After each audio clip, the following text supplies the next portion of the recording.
Salut à tous, aujourd'hui on se retrouve pour une petite vidéo anecdote où je vous raconte comment s'est passé mon Noël. Alors oui, ça fait un petit moment, mais j'ai galéré à la faire cette vidéo, ça fait 5-6 fois que je la recommence au moins.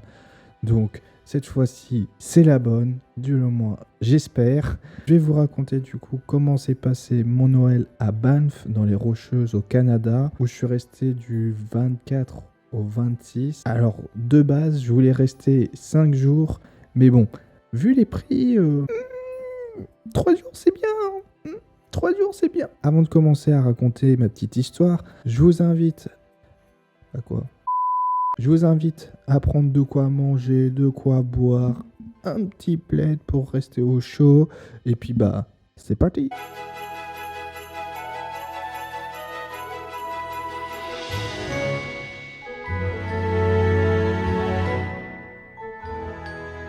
On est le 25 matin à 9h30 à Banff, du coup là où je loge pendant ce séjour. Avec un beau temps, je me dis, allez, cette journée-là, tu profites à faire tes randonnées que tu avais notées, parce que vraiment c'était la meilleure journée des 3 jours. Donc je me prépare à partir direction le Johnston Canyon, qui est à 20 minutes de voiture de là où je suis. J'ai loué une voiture pour ce séjour parce que bah, c'était plus facile pour se déplacer, tout ça, et puis bah, même conduire au Canada sur cette route mythique, on va dire. J'ai loué cette voiture via l'application Turo, qui permet de louer des voitures entre particuliers. Je m'en vais donc direction le Johnston Canyon, avec la route vraiment dégagée sur autoroute. Et puis d'un coup, on me dit de tourner à droite. Je tourne à droite, et là j'arrive sur une route enneigée. Alors, fine couche, mais enneigée quand même.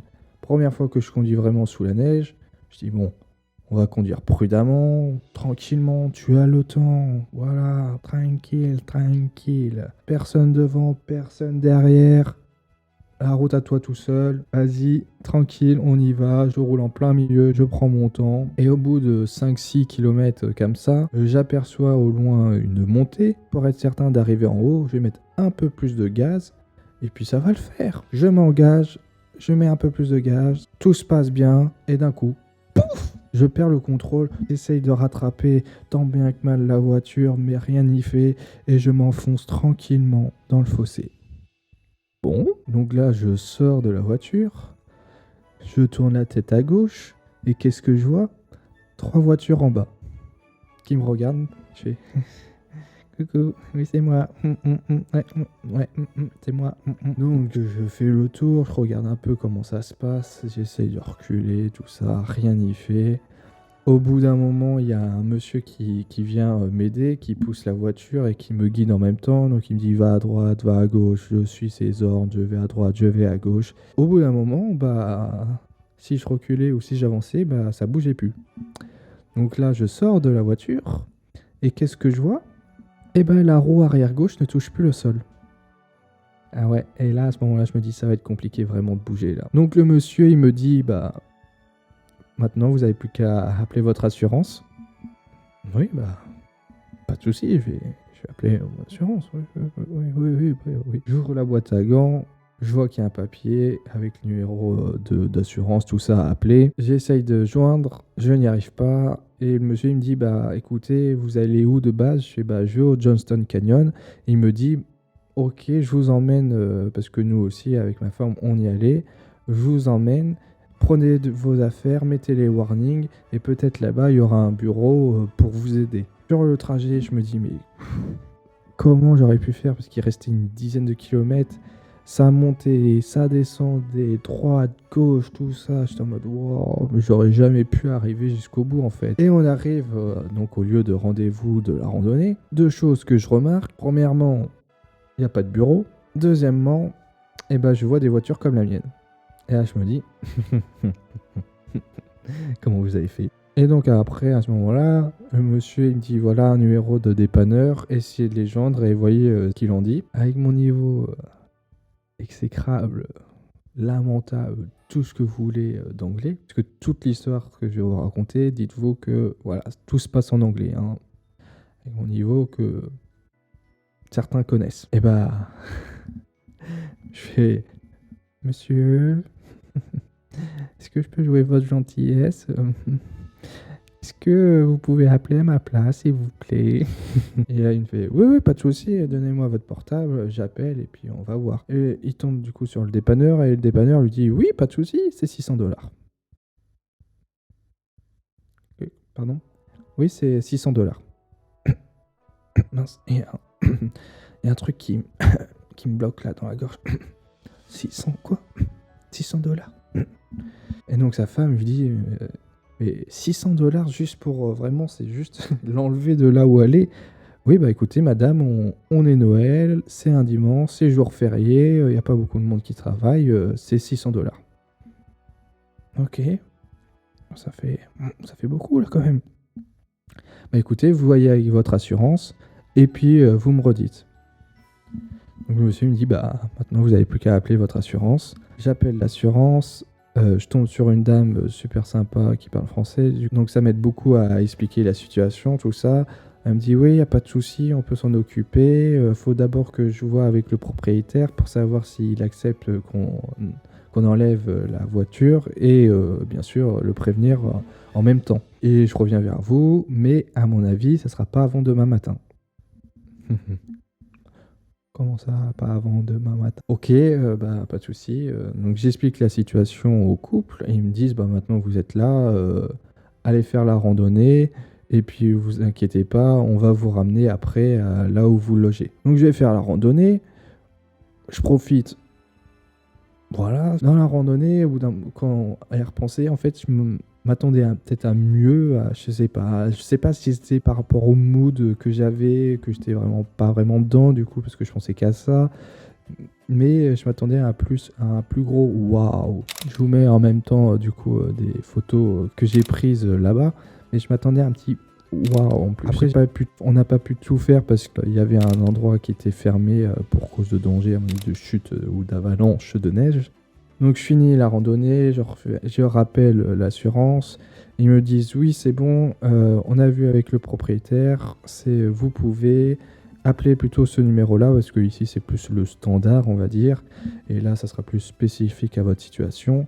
Et puis ils vont vous aider. Donc le couple me ramène donc à mon auberge de jeunesse à Banff. Et entre-temps, j'ai reçu un petit SMS de mon opérateur et ils me disent: attention, vous avez dépassé 100 € de hors forfait, faites gaffe quoi. Là je fais: quoi? Comment ça, 100 € de hors forfait c'est oh. Et là à ce moment je réalise que les numéros d'assurance, tout ça, c'est des numéros américains. Ils sont basés en Amérique. Oh là là là là. Ok, bon, mais il faut encore que j'appelle là. Bon bah allez, c'est parti. À ce moment-là, pour donner un petit ordre d'idée, il doit être à peu près 14h du coup. J'appelle ce numéro-là et là, il se passe 3 heures. 3 heures au téléphone pour expliquer la situation, que je suis à Banff, que ma voiture est un peu plus loin, à 15 km de Banff, qu'il me faut une dépanneuse qui vienne me chercher, qui m'emmène jusqu'à la voiture, qui enlève la voiture, et c'est bon, c'est réglé.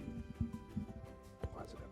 Je remets pas en cause tout sur la personne, parce que mon anglais, comme je l'ai dit, voilà, et donc ça n'aide pas vraiment, mais bon, 3 heures. Et la personne me dit: c'est bon, j'ai trouvé un numéro de dépanneur, vous pouvez appeler ce numéro-là, et ils vont vous aider pour enlever votre voiture. Et avant d'appeler, je regarde le numéro, je fais: tiens, il ressemble à celui de ce matin. Donc j'appelle, je essaye de représenter un peu la situation et me présenter en même temps. Le monsieur fait: oui, c'est bon, j'ai votre dossier, vous êtes où? Et je fais: je suis à Banff, et je suis pas avec la voiture est là-bas. Elle me dit: ah oui, mais là c'est pas possible. Ah, faut que vous soyez sur place avec les clés, parce que nous, sinon on peut pas intervenir. Comment ça, c'est pas possible? Mais il n'y a pas quelqu'un qui peut venir me chercher, parce que voilà, je suis vraiment pas très loin. Peut pas venir me chercher et m'amener à la voiture. Non, non, non, non, faut que vous soyez à la voiture avec les clés. Mais je peux pas y aller parce qu'il y a pas de bus, il n'y a pas de taxi qui peut m'emmener. Je peux pas y aller à pied. J'ai pas d'autre voiture. Comment je fais? Donc là, à ce moment-là, quand je raccroche, je remarque que j'ai faim en fait, parce que j'ai pas mangé depuis ce matin. Je pense à un truc. Je dis: mais attends, j'ai regardé où ils sont. Et s'ils sont à Banff ou pas très loin, si je vais directement à leur bureau, peut-être qu'il pourra m'emmener. Peut-être. Je regarde, c'est à genre 30 minutes, mais si tu coupes par une petite forêt, tu gagnes, je pense, un quart d'heure. Donc c'est genre à 10-15 minutes à pied. J'essaye de rappeler le gars et mon portable, à ce moment-là, il me dit non, c'est terminé, tu n'appelles plus. Ok. Et à un moment, vers 18h, 18h30, je commence à me balader dans la ville. Je fais bon, allez, je regarde pour aller à pied, mais je dis non. Réfléchis, tu peux pas y aller. Tu dois marcher sur une autoroute. Non, non, c'est pas possible. Et je regardais toutes les voitures, les pick-up, je les dévisageais. J'étais en mode, tu peux pas m'emmener et enlever ma voiture. Mais en même temps, j'avais pas envie d'embêter les personnes. On était jour de Noël, je les voyais tous aller en famille. Je dis, embête pas les personnes avec ton problème et tout. Ça va se régler demain matin. Ne t'inquiète pas, basta. Mais une chose que je voulais faire quand même, c'était d'aller voir, on va dire, repérer les lieux et savoir si lendemain matin, je pouvais traverser une sorte de forêt avec mes bagages, ma valise, tout ça, tranquillement. Je me rends donc direction, j'appelle la petite forêt, que c'est vraiment un petit bois avec une rivière qui traverse aussi une voie de chemin de fer. Mais sur la carte, je vois qu'il y a un petit chemin peut-être je peux y arriver à choper et ça va être plus facile. J'arrive sur les lieux et je ne vois pas le chemin, donc je m'enfonce un peu dans la forêt. Et là, je dis, allez, je suis les traces de biches, de cerfs, je ne sais pas quoi. Je dis, eux, s'ils passent par là, ils doivent savoir que c'est safe. Donc je m'enfonce dans genre des trous de lapins ou je sais pas quoi, j'escalade des troncs d'arbres qui sont tombés. J'arrive à traverser, j'arrive à aller devant le dépanneur et forcément, c'est fermé, hein. 19h ou 20h, je sais plus à ce moment-là, c'est fermé, hein. Donc je fais demi-tour et j'essaye de retrouver mes traces.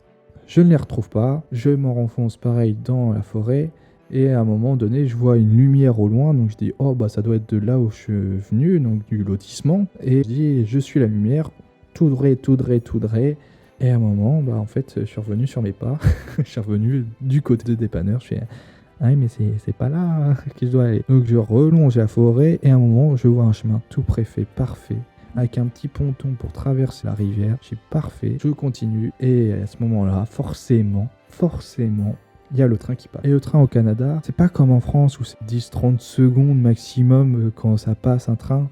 Non. Là, c'est 5 minutes. 5 minutes que tu regardes, tu fais... Comme dirait un certain rappeur. Quand est-ce que ça s'arrête ? Et je rentre, fin de soirée, voilà. Le Noël terminé, j'étais en mode allez, hop, on verra ça demain matin. Les gens dans ma chambre, tout ça, j'étais en mode non mais t'inquiète pas, ça va aller demain matin, ça va se régler. Mais, le mood, pas du tout là.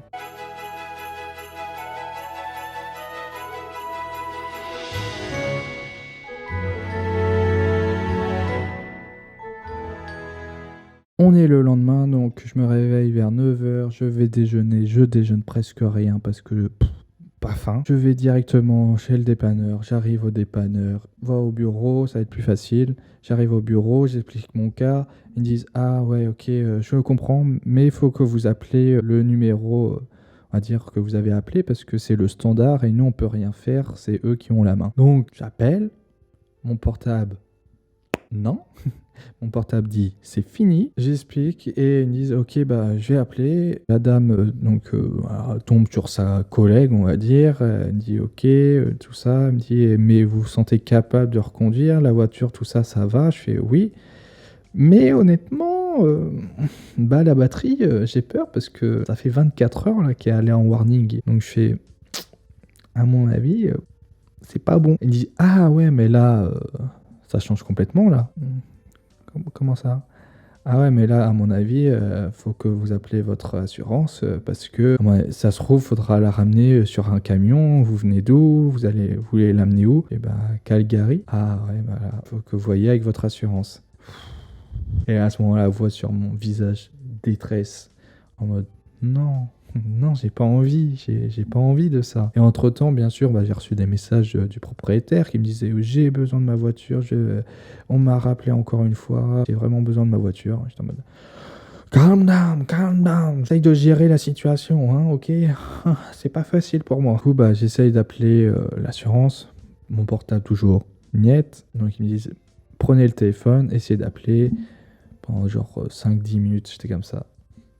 Avec la petite musique qui va bien. Et à un moment, il y a un monsieur qui rentre avec un chien. Le chien, il vient directement me voir. Il est trop mignon. Il pose sa tête contre ma cuisse et il fait « ça va aller, ça va aller ». J'étais comme ça. Merci, merci, tu me réconfortes, merci. Dès que j'ai arrêté, pouf.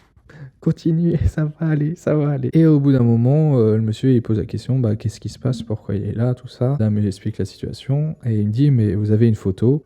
Et heureusement, la dame du couple de la veille avait pris une photo. Moi j'avais pas pris de photo, j'étais en mode tout est passé hyper vite. Prenez vos affaires, mettez warning, go go go. Moi j'étais ok. Et j'ai pas du tout pensé à prendre une photo. Donc je lui montre la photo et il fait ok. Et je attends 5 minutes. Et au bout de 5 minutes, il me fait ok, c'est bon, je m'en occupe, venez avec moi. Quoi? Je m'en occupe, c'est bon, vous inquiétez pas, venez avec moi, je vais enlever votre voiture. Quoi? Monsieur, vous êtes sûr? Oui. Monsieur, vous êtes mon sauveur. Et donc il m'emmène à la voiture, on arrive sur les lieux. Moi forcément je remarque que les feux ne clignotent plus. Donc j'étais en mode bon, je m'en doutais hein, mais bon. Et il me dit restez dans la voiture et puis on s'en charge. Il essaye de démarrer. Pas de bruit, rien. Je suis en mode oui, mais avec les câbles, peut-être, non? Il dit la voiture ne démarre pas, on va essayer avec les câbles. Oui, essayez avec les câbles, ça va aller, ça va fonctionner. Ils mettent les câbles et tout, et là, je suis en mode, let's go! Et là, il renlève la voiture, c'est bon, il dit, vous pouvez conduire? Oui, je peux conduire, laissez-moi juste m'en aller. Je veux juste me barrer d'ici. C'est bon, vous pouvez y aller, mais par contre, il faut conduire 1 heure pour la batterie, parce que sinon, après, vous n'allez pas redémarrer. Allez-y. Sauf qu'à ce moment-là, en fait, j'étais sur une voie à sens unique, et il y avait des voitures derrière. Et j'étais en mode, ok, j'y retourne, hein, allez, ça va aller. Et j'étais en mode, je vais pas tout refaire la route, faut que je trouve un moyen de faire demi-tour à un moment parce que je veux me casser de cette route-là, je veux plus la faire, je veux plus la voir, c'est fini. Et j'arrive à refaire demi-tour, je m'en vais du coup direction Lac Louise, j'arrive au Lac Louise vers midi et je fais, waouh, c'est pas comme sur les photos. Et où le ciel bleu, où on voit toutes les montagnes parfaites et tout là. Il faisait gris, neiger, tout ça. On voyait que dalle. En mode, oh non, mais j'ai eu la poisse. On voyait strictement que dalle. Mais je te dis, de toute façon, je m'en fiche. Au moins, je suis venu, au moins, j'ai vu. Et je dis, je veux faire ma randonnée. Je fais ma petite randonnée de genre 3-4 km à monter. Mais plus je montais, plus je voyais pas l'horizon. Donc, j'étais en mode, au bout d'un moment, fais demi-tour. Parce que aussi, l'horloge tourne. Et moi, je devais partir au plus tard vers 15h d'ici. Donc, je fais bon, allez hop, faut que je fasse demi-tour et tant pis, il faut que je rentre. Direction Calgary. Et mon séjour à Banff se termine là-dessus. Voilà mon Noël. Voilà donc mon Noël à Banff. Mon premier Noël à l'étranger. Mon premier Noël tout seul. Et ça se passe comme ça.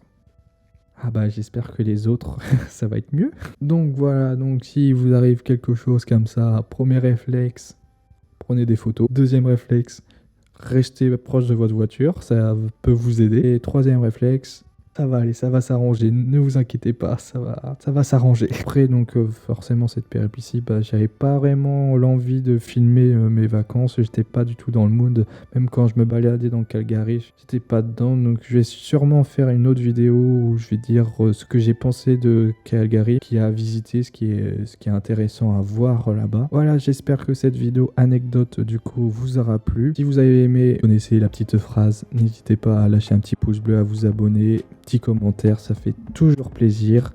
C'était Leno. Peace.